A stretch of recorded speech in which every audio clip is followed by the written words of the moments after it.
Special needs children were not always allowed the educational resources that they have today.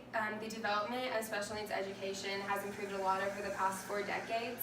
The reason I have such an interest in special needs education is that I have a cousin that has Down syndrome that's a year older than me, so I've got to see a lot of the behind scenes of everything that she's gone through. And so 3 of the major milestones that they have accomplished over the past 4 decades is that the first one is before 1975, they were not allowed in the public school system at all. And then in 1990, a second act was passed that allowed parents to have a better grasp on their kids' education. And the final one was in 2004 when the RTI was added on to that IDEA Act, allowing different testing for different special needs disabilities. The first major act was called the EHA Act, and that was passed in 1975. And according to Tim Villages, who wrote A Brief History of Special Education in 2017, this was allowed special needs children into the public school system to begin with. Before that, they could only receive education from a private tutor that their parents paid for. This act also put funding into public school systems so that they could fund these programs. Special education was then at a standstill for the next 15 years as there were no acts passed and they were just allowed to be in the system. In 1990, the IDEA Act was put in place instead of the EHA Act, and the IDEA Act stands for Individuals with Disabilities Education Act. And this contained benefits to both the parents and the child. And according to Kelly S. Steeves, who wrote The Evolution of Special Education in 2008, this means that parents can finally have a say in their child's education.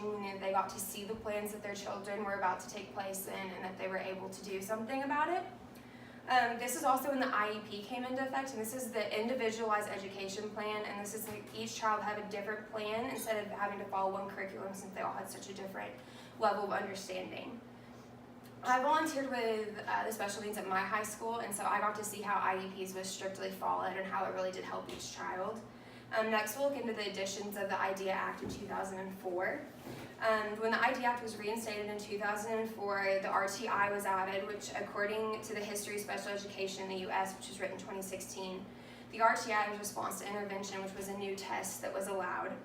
And this is an alternative way to test for any disabilities, and this was not supposed to be a way to label a child, but only to have a grasp on what different disabilities were coming up and to be able to help them before they were too big and they couldn't help and they couldn't do anything about it. These are just a few of the steps used to help the children here and how you can help them. You can volunteer at different schools and organizations, and by doing this, you'll be able to teach them social skills that they may have not gotten in school, and you'll also get a better understanding of what other people go through. In the end, allowing children in public school system is something that was not always allowed, and being able to see from 1975 when they were first allowed to now and seeing where the different types of education that they have, it's come a long way from 1975 when they weren't allowed in to 1990 when parents finally had a say, and in 2004 whenever there were different disabilities and different tests that they could do for that. In the end, children with special needs were finally able to get the recognition and education that they deserve from society and school.